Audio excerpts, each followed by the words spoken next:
Okay, so you know how we all want to get ahead in our careers, right? Like everyone's thinking about bigger salaries and moving up that ladder. Well, today we're going deep on exactly that, unlocking some serious career growth and boosting your income, especially if you're working a 9 to 5. And we've got this awesome book to guide us. It's called Personal Unlimited Company. Yeah, Personal Unlimited Company. It's a pretty catchy title, huh? But it's not just some fluffy self-help thing. We're talking real strategies here. We dug into the whole book, table of contents, the foreword by this big-time author, the intro, chapters on career moves, side hustles, even how to max out your earnings over your whole career.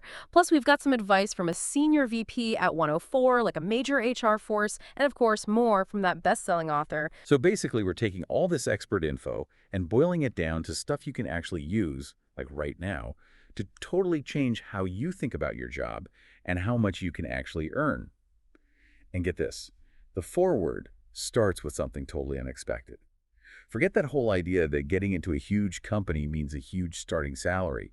Turns out, that's often just plain wrong. Yeah, and it's funny because they give examples like popular TV stations, top hospitals, even those famous bookstore chains, the places everyone wants to work at right out of school.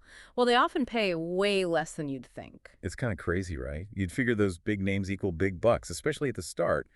But the author's saying these companies, they know people are dying to work for them, so they can kind of get away with offering less. So, takeaway number one. Big name doesn't always mean big money. Maybe look beyond those obvious giants for better starting pay. Okay, so let's get into this whole mindset shift the book talks about. It's pretty fundamental. Totally. The intro makes it crystal clear.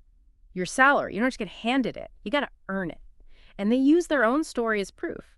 Started at a low-paying supermarket gig, ended up making way more through smart career moves, and, you guessed it, side hustles. And all this without some fancy degree or rich family. It just shows you where you start isn't where you end up. Right. And this leads to a huge concept, true stability. The book's saying, don't rely on some big corporation to keep you safe, because they might not. Real stability is knowing how to make money on your own no matter who you're working for. It's like they say, don't put all your eggs in one basket. They even compare it to being on the Titanic. Relying on one company is like being on a ship that, well, you gotta have your own lifeboat. Yeah. Skills you can take anywhere, ways to make money independently. Okay, that's a pretty vivid image. And it changes how we see job hopping and even side gigs. It's not just about extra cash. It's about building up your worth in the job market, making yourself valuable no matter where you work. So this author's journey to this mindset, it didn't start in some fancy office. It goes all the way back to like childhood hustles. What stood out to you there? Well, it's interesting how this person was like a mini entrepreneur from day one, even in elementary school, selling Pokemon to classmates, figuring out how to use the game to make money. Then in middle school, reselling game boxes for profit. Like they were already spotting opportunities. It's like from the beginning, they got that it wasn't just wanting things. It was figuring out how to get them. And that kept going in high school with all the online stuff. Right. High school was all about the internet. They were flipping misspelled stuff on those auction sites, trading virtual money in online games. The big question was always, how can I make more without just getting a normal part-time job?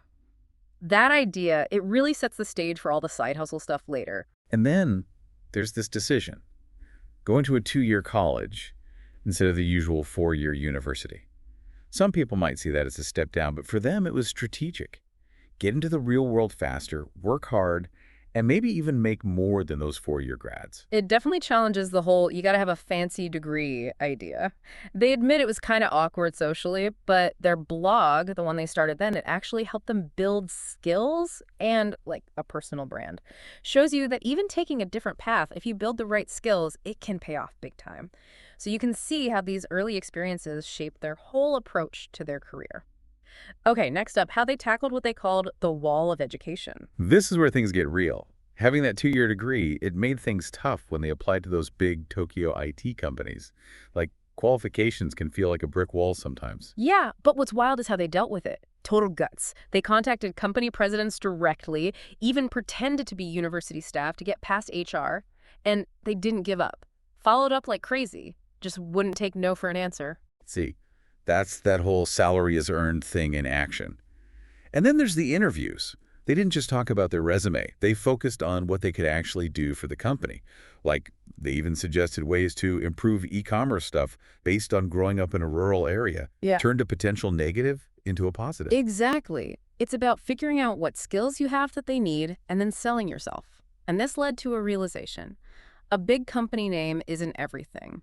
Focus on skills and experience that'll help you move up, even if it means starting somewhere less glamorous. Which brings us to that first job and how to approach those early career moves. So instead of chasing the big names, they chose a local supermarket. Can you believe it? Parents and friends probably thought they were crazy, but they saw it as a chance to learn fast and prove themselves. And they went in with a clear plan. Use this job as a stepping stone.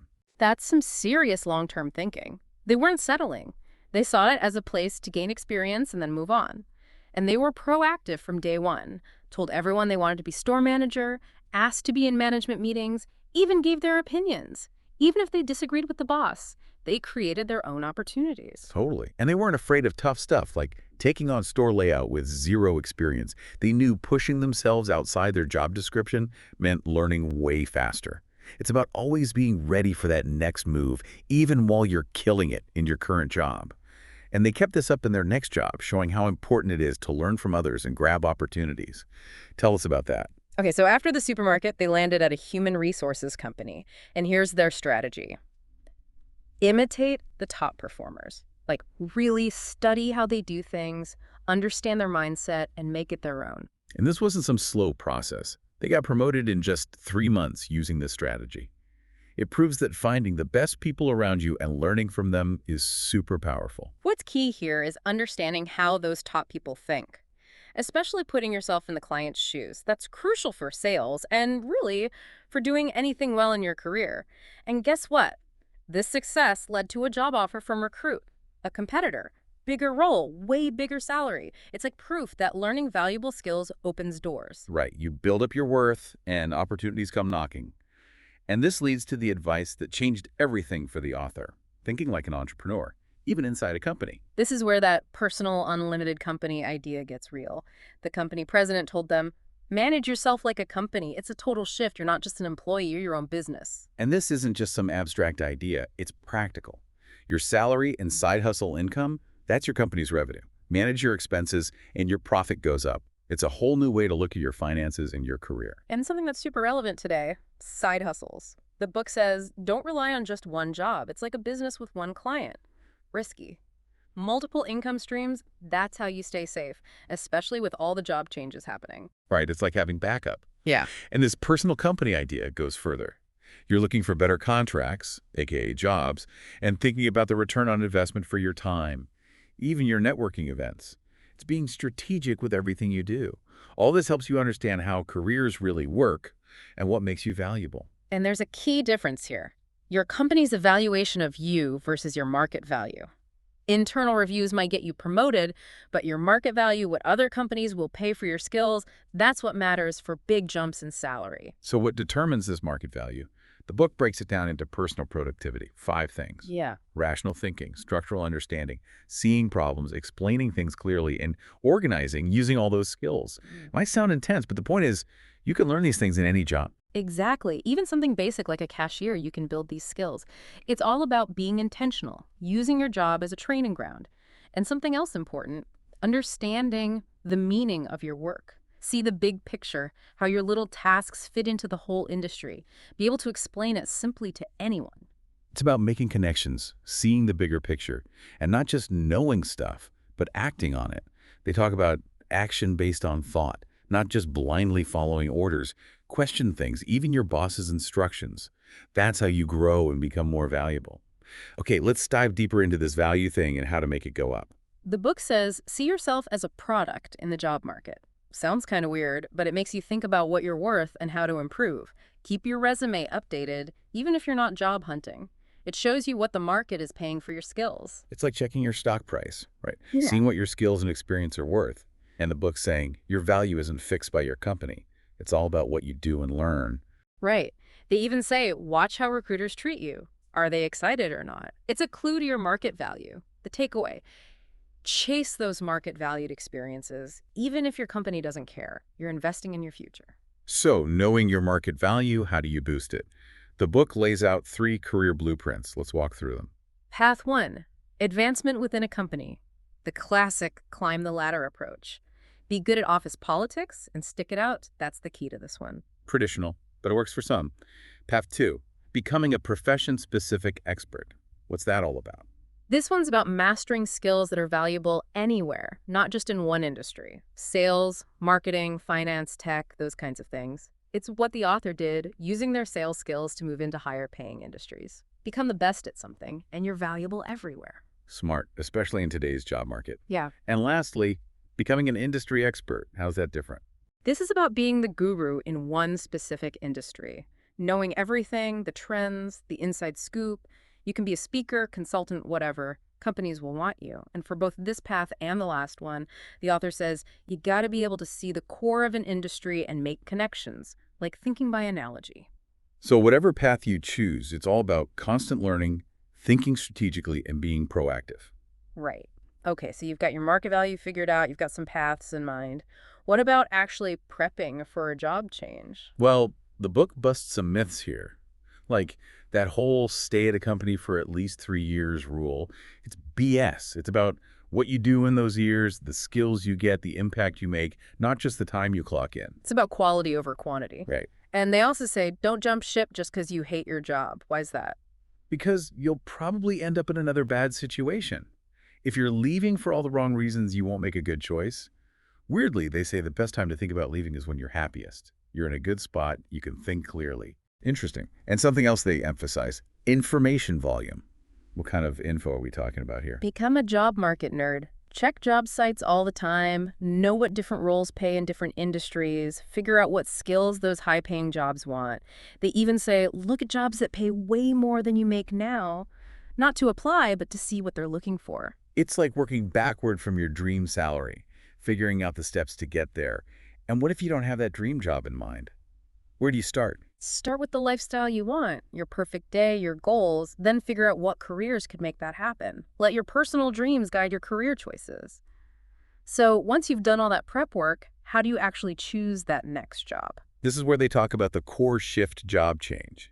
Basically, moving to an industry or role that pays way more on average. And they say the industry matters more than the company size or even your job title. And the industries to target. Ones with lots of money flowing through them, big profits. Trading companies, consultants, finance, telecom, advertising, those kinds of places. The author did this, moving across industries, always sticking with sales, and their income kept going up. So be upfront about what you want to make, within reason, and back it up with your accomplishments. Yeah. It's different from just hopping around in the same industry where pay bumps are usually small. Right. Sticking to what you know might feel safe, but jumping to a higher paying industry, that's where the real money is.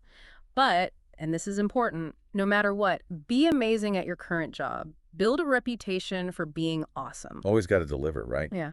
And to get more ideas for future moves, pay attention to where people from your company go, where successful people in your field came from. They call these job change exits.